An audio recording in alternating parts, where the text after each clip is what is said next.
Estamos então na aula 2 do nosso curso de Introdução à Recuperação Judicial. Estamos no módulo um, aspectos gerais do processo de recuperação judicial, em que a gente está analisando como se dá o início de um processo de recuperação judicial, os cuidados que a gente precisa ter como advogado ao analisar a empresa se é ou não caso de recuperação judicial, analisando a perícia prévia, que é uma inovação da lei, e hoje a gente vai para a aula 2. Estou eu aqui, Arnaldo Rizzardo Filho, está o Luciano Dávila Coutinho e está o Henrique conosco. Luciano, passo a palavra para ti, depois vamos com o Henrique na continuação. Por favor. Beleza, tudo bem, Rizardo? Tudo bem, Henrique? Olá, Luciano, tudo bom? Tudo bem, Risado? Então tá bom, vamos para a aula 2 desse módulo um, né? Na aula anterior, só brevemente recapitulando, nós estudamos a finalidade jurídica do processo de recuperação, que basicamente é a preservação da empresa, e também aquela diferenciação entre uma empresa com um estado falimentar e uma empresa ainda viável que poderia se valer da recuperação judicial, ou seja, aquela dicotomia entre iliquidez momentânea e insolvência generalizada. Nessa aula 2, então, a gente vai dar uma estudada no momento pré-RJ, naquele momento em que a empresa te procura como advogado para analisar o caso dela. Obviamente, não vai poder chegar na empresa e já dizendo que é um caso de RJ. Por quê? Ela pode ser economicamente viável ainda, passar por um estado de insolvência momentânea e precisar da RJ para se recuperar. Mas ela também pode precisar ter esse quadro e precisar disso e não ser caso de RJ, e também pode ser um caso de insolvência já e sem chances de recuperação com base no processo recuperatório. Então, esse primeiro ponto, nós vamos passar para o segundo slide, que fala sobre o diagnóstico prévio, tá? No momento que você vai para uma empresa e vai analisar a situação dela. Tá? Então, o primeiro momento seria, obviamente, verificar como está andando a atividade empresarial e estudar a formação do passivo existente nessa empresa. Nós colocamos alguns elementos ali que você tem que saber para daí poder chegar a uma conclusão se a empresa ainda é viável ou não, se é caso de RJ ou não. Primeiro é o faturamento dela. Quanto que essa empresa, com atividade ainda que em crise, está faturando nesse momento, mês. Segundo, número de colaboradores diretos. Isso também é importante porque muitas vezes a empresa apresenta um número de trabalhadores que não é o adequado para ela, verificando ociosidade na operação e etc. Custos fixos, né, que ela tem de custos fixos para manter a atividade mensal. Parcelamentos vigentes e respectivas naturezas, e aqui nós diferenciamos de custo fixo, porque custo fixo é apenas aqueles decorrentes da operação em si. Um parcelamento pode ser um CCB, uma cédula de crédito bancário, que tem parcelas de 48, 60 meses, que está no fluxo de caixa, mas que, por que diferenciação? Entrando com o processo RJ, esse parcelamento muito provavelmente vai ser sujeito e vai entrar em alguma das classes do processo recuperatório e vai estancar esse pagamento, pelo menos até a aprovação de um plano e a previsão, mais na frente nós vamos estudar, de como vai ser pago. Situação fiscal é importante, porque como o crédito fiscal, e o Henrique vai falar mais à frente, não está sujeito à recuperação judicial, se a maior parte do passivo dessa empresa for de natureza tributária, já é necessário repensar se realmente é um caso de RJ ou não. E aí, por fim, tu forma o passivo total dessa empresa. Nós colocamos aqui do lado no quadrinho, nítida, né? E aí vamos tentar arranhar o inglês, que é Earnings Before Interest, Tax, Depreciation and Amortization. Em português, o Lágida, lucros antes de juros, impostos, depreciação e amortização. Esse índice é sempre estudado pelos administradores e também quando vai se fazer um diagnóstico prévio, porque ele basicamente traduz o resultado daquele momento da operação da empresa. Quando calculado, se ele for maior que zero, demonstra que a empresa ainda consegue gerar um caixa para manter sua atividade principal decorrente dessa atividade. Se ele não for maior que zero, é um indicativo forte de crise e alguma coisa tem que ser mudada. Indo para o próximo slide, falando de um caso prático para entender essa teoria, né? Em dado momento, quando nós fomos ingressar com uma recuperação judicial, nós tínhamos uma empresa que ela, na época, faturava aproximadamente 5 milhões de reais, mas ela apresentava um prejuízo também de 1 milhão de reais, né, mês. O que foi verificado nessa empresa? Essa empresa ela tinha uma série de produtos que ela fabricava, e o principal deles, o produto mais vendido, era um produto X, e que para concorrer com o mercado externo, chegava com um preço muito mais atrativo, né, nas revendas, essa empresa teve que colocar o preço desse produto para competir com os estrangeiros muito abaixo. Então, basicamente, esse produto apresentava margem de contribuição negativa. O que é um produto com margem de contribuição negativa? Está ali no quadrinho também do celular. Significa que o produto então, está sendo comercializado com prejuízo. A empresa basicamente está pagando para fabricar esse produto. Então, essa empresa que faturava 5 milhões e tinha um EBITDA negativo por conta justamente desse prejuízo de 1 milhão mensal e acumulando 1 milhão por mês, por conta desse produto, teve que ajustar essa operação. Primeira coisa, ela ajustou colocando o preço de forma correta, com base no que ela gastava para produzir aquele produto e com a margem de lucro necessária. Isso implicou duas coisas. Primeiro, a necessidade de botar, porque primeiro, a venda desse produto, que era o principal, caiu drasticamente. Começou a ser vendido de uma forma correta, com lucro, mas derrubou o volume de vendas. Tanto que nós colocamos ali que o faturamento dela, de aproximadamente 5 milhões, com 1 milhão de prejuízo, caiu para 2,3 milhões aproximadamente, mas com margem de lucro já. Então, e o segundo fator, como caiu muito a produção, foi necessário fazer algumas demissões, né, desligamento de funcionários, porque a produção caiu drasticamente.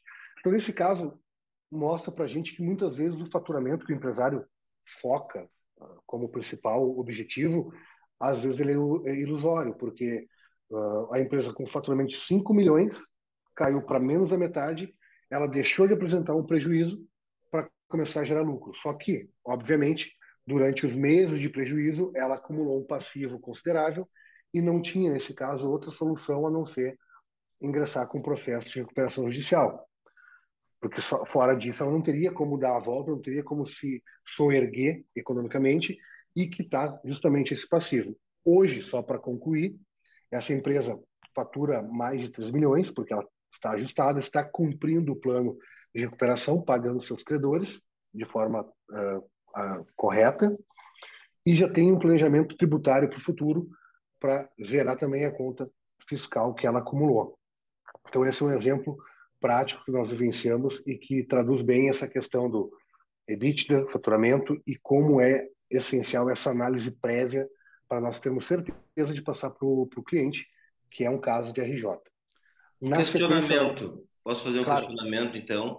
É muito interessante, porque a gente nota, então, que a partir da tua fala, Luciano, a recuperação judicial vem para resolver o passivo que tinha se acumulado até então e também para corrigir uma operação empresarial, né? Com uma correção do gerenciamento. E na realidade, quando a gente pensa na empresa, nós imaginamos que essa correção do gerenciamento seja constante dentro da empresa. Porque a gente pensa no mundo perfeito, né? Mas no mundo de fato, muitas vezes essa correção no gerenciamento vem justamente a partir de um processo de recuperação judicial, o que vem a confirmar o que eu tenho defendido, que a recuperação judicial hoje ela é uma verdadeira estrutura de governança da empresa. Ela pode se tornar uma estrutura de governança da empresa. E não, aí a ela nossa deve, nota, ela deve, né? sabe por quê? Nós já pegamos vários projetos e em que a mentalidade do empresário difere de um para outro. O processo RJ, para aquele empresário que admite que tem um erro na operação, porque ninguém entra em crise sem equívocos, né?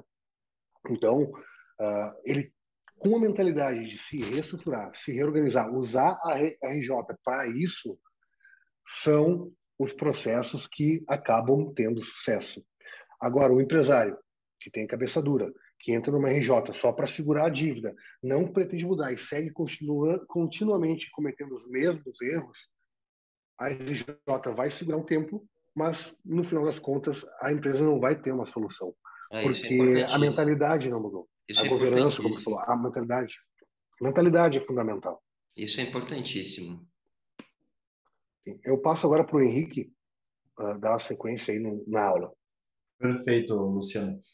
Bom, pessoal, vocês devem ter prestado atenção aí num dos quadrinhos, tudo bem, que é feito todo um diagnóstico prévio da empresa para que se chegue à conclusão de se é ou não o caso de ingressar com processo de recuperação judicial. E vocês vão estar lembrados que lá no diagnóstico prévio, lá o último tópico que se verifica nesse diagnóstico é a formação do passivo dessa empresa, né? E aí o que consiste na formação desse passivo, tá? Para ver a viabilidade ou não do ingresso no processo de recuperação judicial. O pessoal que faz o diagnóstico prévio vai destacar na empresa quais são os créditos que são sujeitos ao processo de recuperação e os créditos que não são sujeitos. Então, existem créditos concursais e créditos extraconcursais, certo? Doutor Luciano, doutor Arnaldo. Então, assim, lá na legislação, a ideia aqui não é ler a legislação para vocês, né? Porque senão seria muito fácil, mas é para compartilhar um pouquinho da nossa experiência, aquilo que a gente vivencia com o pessoal que faz gerência desse tipo de empresa em crise, tá? Então, o que é analisado no processo de formação do passivo empresarial, tá? No momento pré-pedido de recuperação judicial. O pessoal analisa lá e identifica quais são os créditos sujeitos elencados na legislação, e são todos aqueles créditos que são vencidos até a data da propositura ou a vencer, incluindo-se as obrigações de dar e de fazer, tá? E essa uma observação, essa questão da obrigação de dar e de fazer, como são obrigações, não são obrigações líquidas no momento, né? No momento que a gente verifica que essa obrigação ela é sujeita ao processo de recuperação judicial, o pessoal que está fazendo o diagnóstico prévio da empresa vai quantificar, vai dar um valor para essa obrigação para conseguir fazer a inclusão dela no quadro geral de credores, tá? Que é o que engloba todos os créditos sujeitos ao processo de recuperação, tá? E, como eu comentei com vocês, além dos créditos sujeitos, existem aqueles créditos que não são sujeitos ao processo de recuperação, muito embora vencidos ou a vencer até a data da propositura, tá? Então, isso inclusive está na própria legislação, né? O pessoal vai ver ali o artigo 49 da Lei 11.101, ele vai atestar para nós aquilo que está mencionado aí na tela para vocês, né, quais são os créditos sujeitos. Existem as exceções, que são os créditos não sujeitos, extraconcursais, né? E aqui eu vou citar alguns para vocês aqui brevemente, né? Existe o credor fiscal, o credor da natureza fiscal, então o fisco, né, possui um crédito que não é sujeito ao processo de recuperação, por isso que existem processos de execução fiscal, por exemplo, contra as empresas que acabam dando continuidade, muito embora a lei de recuperação prevê uma suspensão, o chamado stay period, né, da data do deferimento do processamento da recuperação. É um processo que ele acaba não se suspendendo porque o crédito não é sujeito, tá? Depois tem outros detalhes que mais na frente a gente vai comentar nas próximas aulas, tá? Mas existem, além dos créditos fiscais que não são sujeitos, aqueles credores de alienação fiduciária. Então, a empresa comprou um maquinário através de um financiamento e a máquina entrou como garantia para o cumprimento do contrato de financiamento, né? Então, esse crédito, como ele está garantido por uma máquina de alienação fiduciária, a máquina não é da empresa. Então, a legislação entende que esse é um crédito por não ser da empresa, essa máquina é um crédito que não se sujeita ao processo de recuperação, tá? Passando para o próximo slide, doutor Arnaldo, identificada a formação do passivo pela empresa que faz a questão do diagnóstico prévio, a gente vai passar a analisar então quais são os pré-requisitos e a documentação necessária para ingresso do processo de recuperação judicial, tá? Então, verificou-se que é um caso de recuperação judicial da empresa, foi feita a formação desse passivo, o que é sujeito, o que não é sujeito, e aí a gente passa a analisar quais são os pré-requisitos para a gente poder entrar com esse pedido, tá? Esses pré-requisitos, pessoal, como eu falei, a ideia não é ler a legislação para vocês, são vários itens que estão lá codificados no artigo 48 da Lei 11.101, e aí quem tiver interesse pode olhar com mais calma todos os pré-requisitos lá, uma série de pré-requisitos, e a gente colocou aqui na tela para vocês 4 dos principais pré-requisitos, tá? Que seria não ser falido, ou se foi, que sejam declarados extintos por sentença transitada e julgada as responsabilidades daí decorrentes, não ter há menos de 5 anos obtido a concessão de recuperação judicial, e aqui eu vou fazer um parênteses, tá bom, doutor Arnaldo, doutor Luciano, porque existe uma diferença entre o deferimento do processamento da recuperação judicial e a concessão da recuperação judicial, inclusive os seus efeitos, né? O deferimento do processamento da recuperação judicial ele acontece quando o juiz recebe o processo de recuperação lá no fórum e ele defere o seu processamento. Então, a partir daí, a empresa passa a estar em recuperação. A concessão da recuperação judicial ela acontece quando o juiz homologa o plano de recuperação judicial que a empresa apresentou e que ou não foi objetado pelos credores, ou, se objetado, foi aprovado pela maioria dos credores, ou pela unanimidade, enfim, em assembleia a ser realizada. Então, no momento que o juiz homologa esse plano, existe a concessão efetiva da recuperação judicial. E aqui, por exemplo, no item B, que a gente colocou na tela para vocês, é que a empresa pode estar solicitando o processo de recuperação se ela não teve há pelo menos 5 anos obtido a concessão. Então, digamos que previamente ela tem entrado com outro processo de recuperação, ela vai ter que observar esse requisito para pedir futuramente outro processo de recuperação. Então, tem que observar todos esses detalhes, são detalhes muito importantes, né?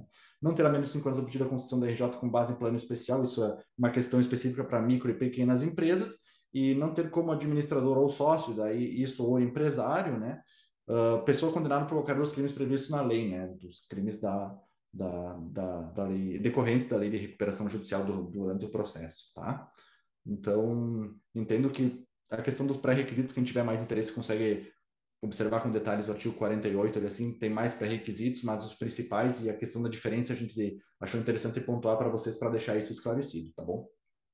Só para concluir, uma observaçãozinha da questão que o Henrique falou da alienação fiduciária, que é o crédito extraconcursal mais comum de se ver numa Verdade. recuperação judicial. Geralmente, incidindo sobre máquinas, né? Aí você diz, tá, é um crédito extraconcursal, incide sobre uma máquina que é essencial para a empresa. Se você retira a máquina, que a máquina não é da empresa ainda, porque tem alienação fiduciária, a empresa perde faturamento considerável.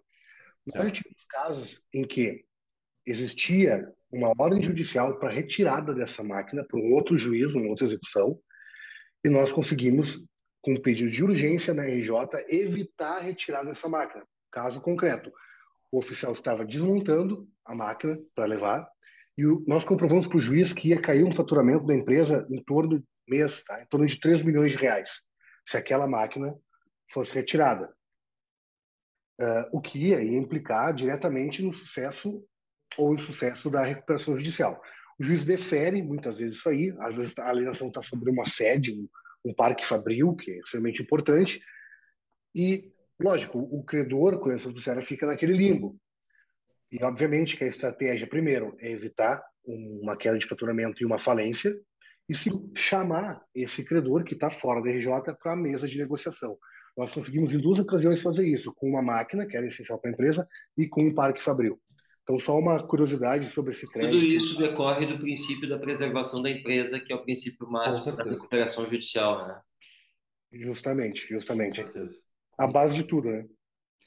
Então tá.